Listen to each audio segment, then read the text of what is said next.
she is, Sue Kreitzman. Welcome to the stage. Woo. Do you want a microphone? Hello, testing, 1, 2, 3. Can you hear me? Yes. Yes? Great. Hi. Hi. Oh. You want my walking stick? No, I'm all good, thank you. So thank you. So you've been sitting so politely and patiently at the back, observing all of these bitches, sorry, in the room. So thank you so much for coming. Oh, and it's a delight. It's a delight. Yes. I just want to, I guess, who knows Sue in the room? Stick hand up. Okay. And who knows nothing about Sue? Oh, you're going to find out today. So, do you want to tell, do you want to just talk for half an hour? I'll just shut up. No. Do you want to tell people who don't know who you are, or what you do? Oh, where shall I begin? I am the colour queen of the world, Yes. or at least the colour queen of the East End of London. And I've been absolutely in love, saturated with colour, just about all my life. I grew up in a very beige household. You know my motto is don't wear beige, it might kill you. I don't understand why so many people wear just black. Black is not too bad, but still, just navy blue, or God help us, beige. Why? And who convinced the world that now we're supposed to live in neutral surroundings? You won't sell your house if it's not neutral. You won't be able to be fashionable if your house is not neutral.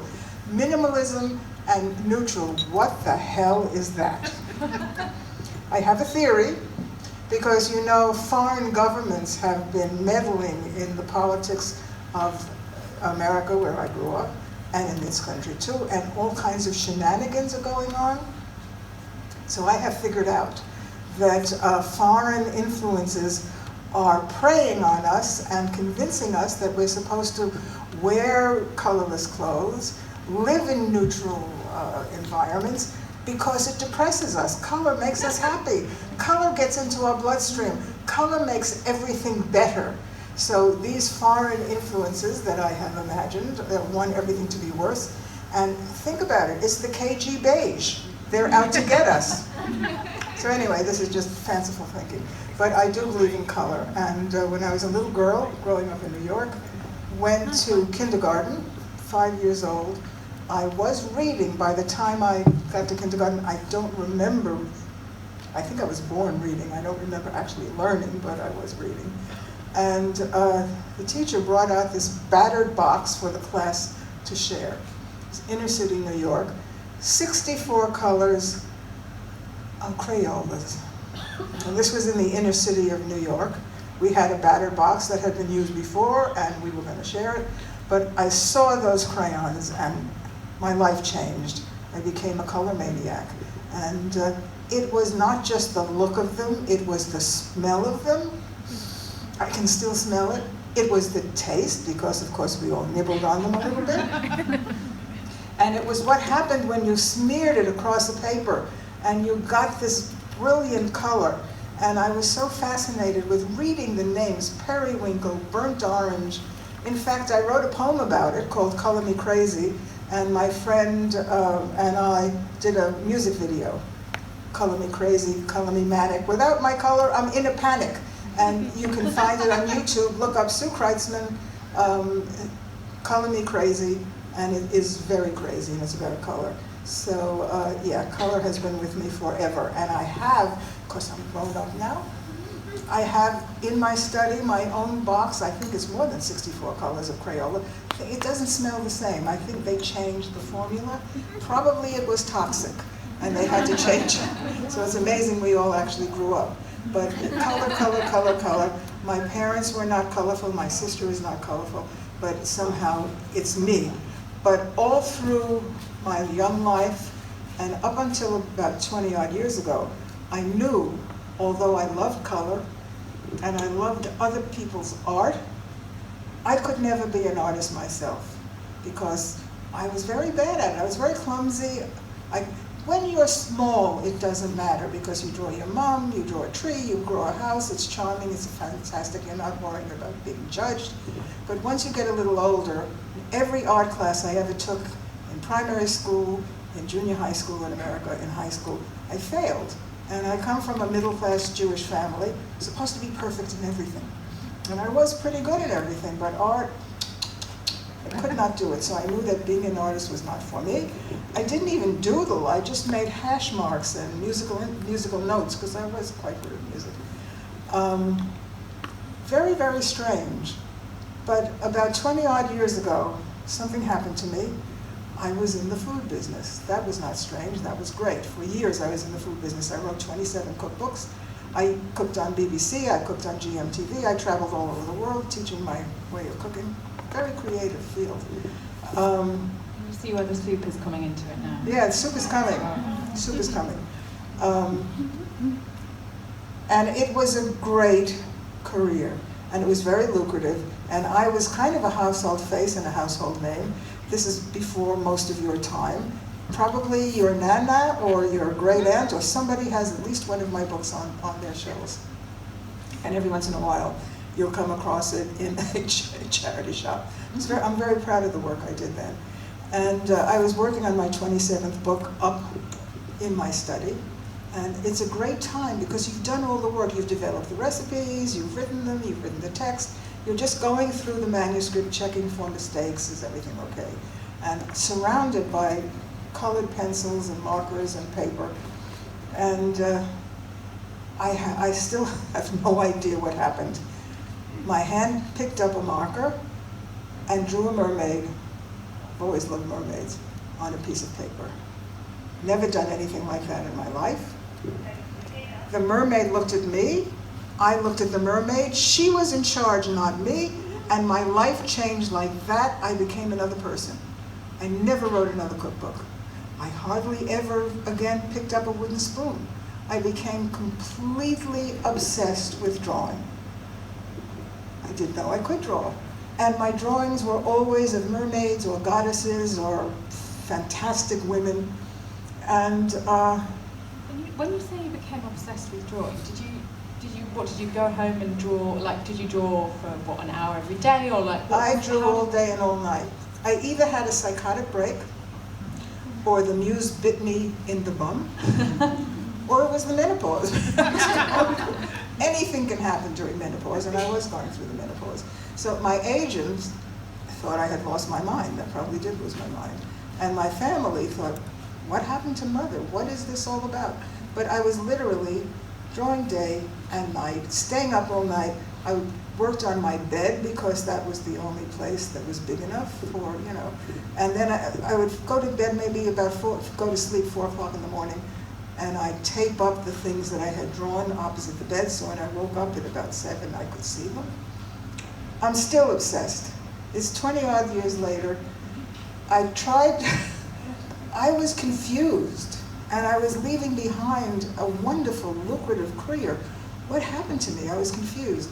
I tried to put a book together about mermaids and another book together about food, but with my drawings, a little bit of text and a lot of drawings.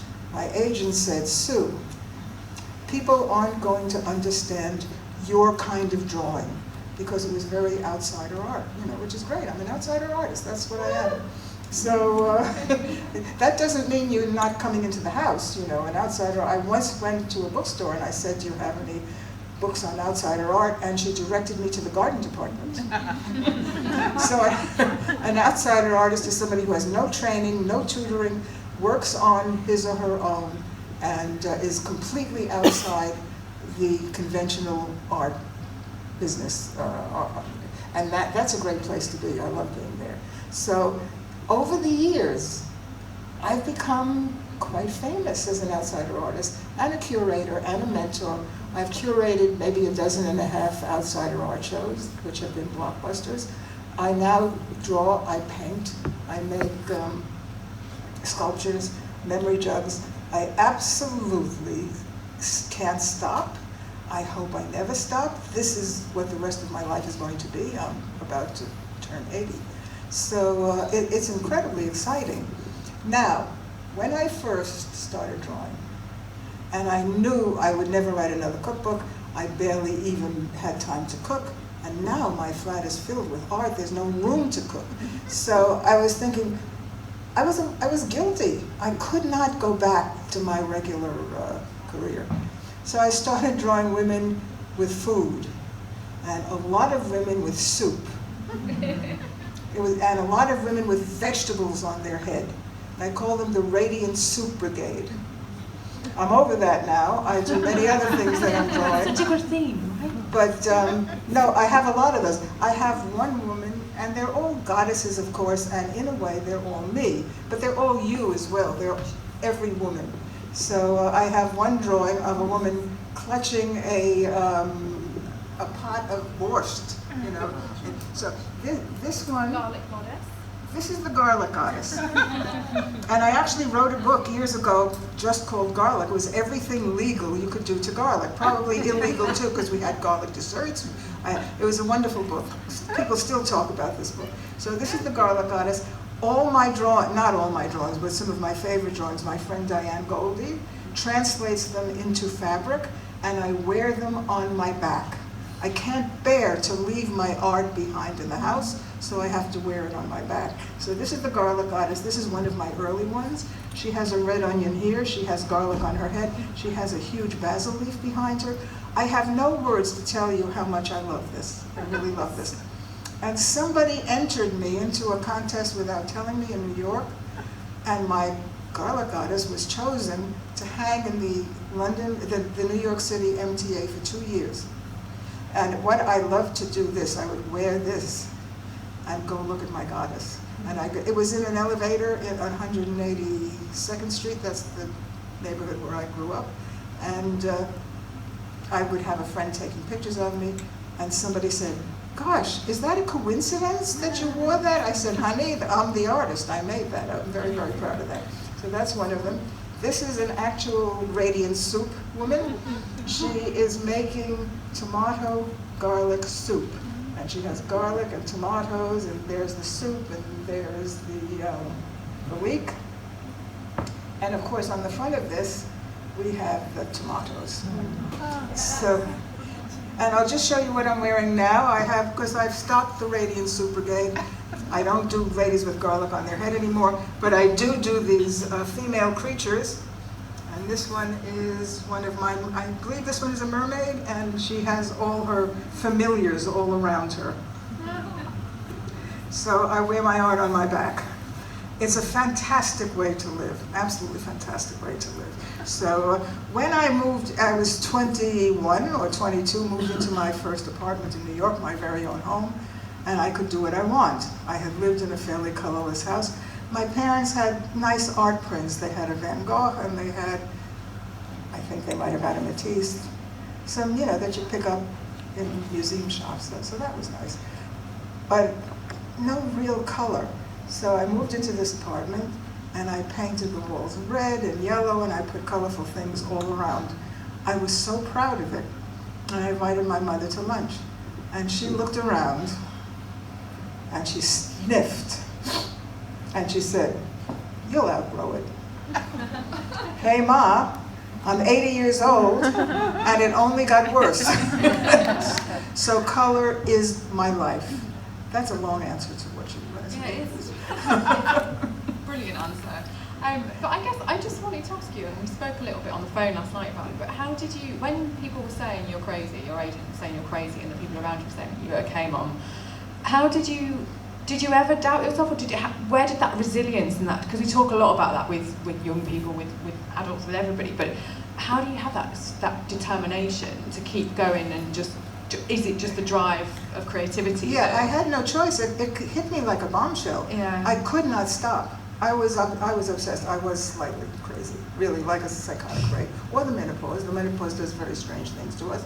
And I'm here to tell those of you who haven't gone through it yet, getting through it can be very difficult, but at the end you're a different person, as different as when you went from childhood through puberty and came out the other side. You come out the other side, it is the best time of your life.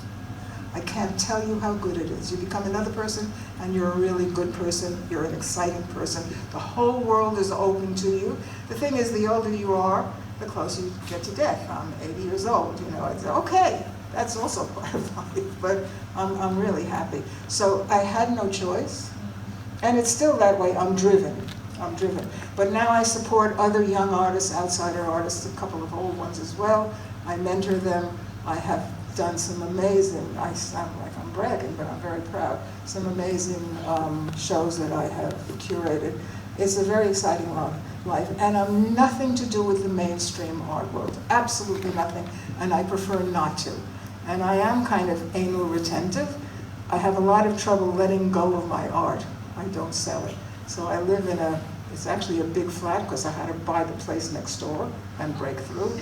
I could use a third flat, but I can't afford it. So art everywhere, everywhere. You can see it on YouTube, you can see it on my website, and if you want to come visit me, send me an email, you can come see it. So art is my life. Art is life, and life is art, and there's nothing else. There's absolutely nothing else. So, I wish you to have an art-filled life. You probably are not going to become a crazy woman like I am.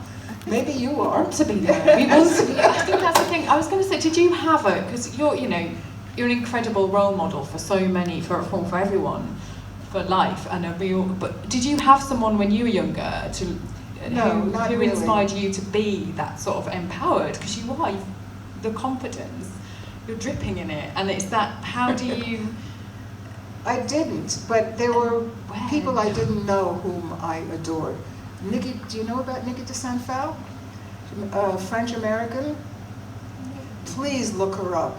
I first saw her work in 1961 in MoMA in New York, and that helped change my life as well. She does all sorts of things, very joyous, very happy, some are very dark, but they're all incredibly colorful. And then there's an artist named Marisol, and of course there is Rousseau, Henri Rousseau, who means a lot to me, really means a lot to me. So, and there are others as well. So I always adored from afar certain artists and what they did. Of course, it never occurred to me that I'd be able to do myself. And I'll say my art is it's kind of primitive, it's very childish in a way, and I know that there are some very good artists here, and then there are some people who are just trying their way. There is no good or bad. It exists. Everybody can draw. Everybody's going to draw in a different way. This is what I found out. I never thought I'd be able to draw.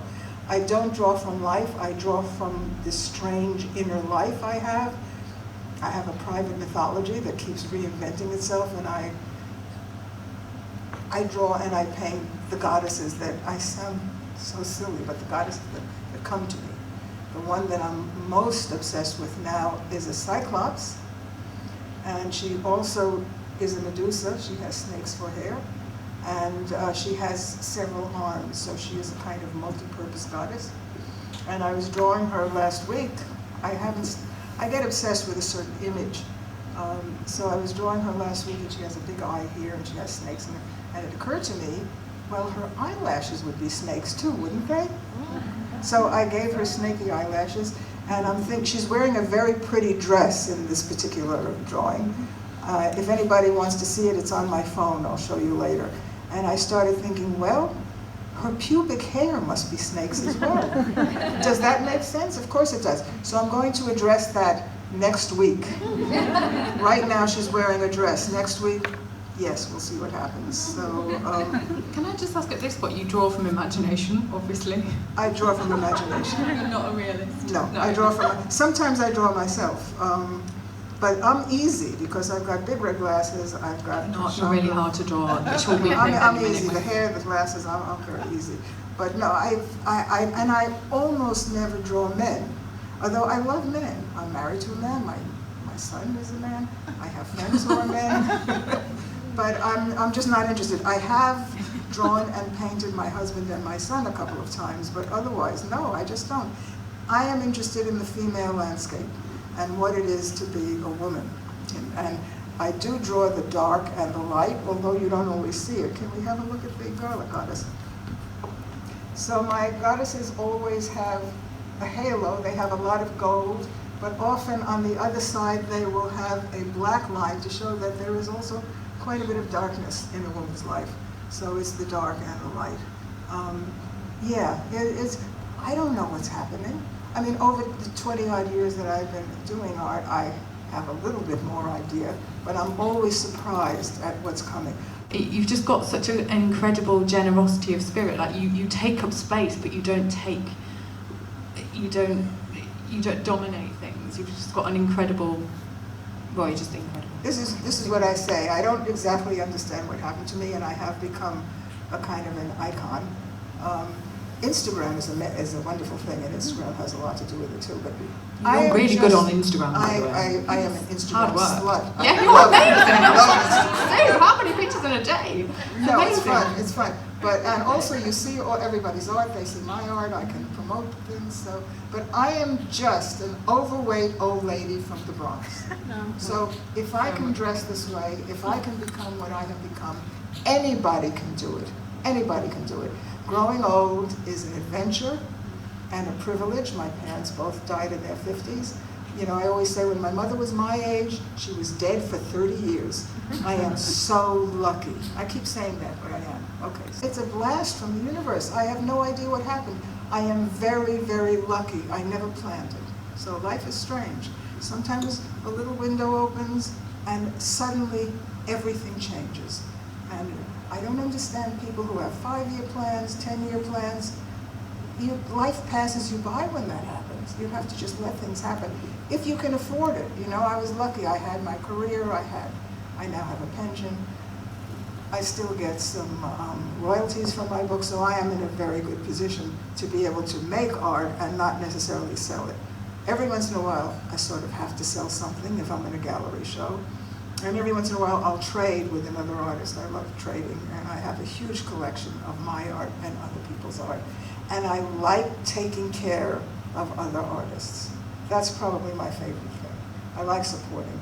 I'm supporting you, and I'm supporting all the things that are happening in the East End, and I have a few people in New York, and it's the greatest life in the world. I am very, very lucky.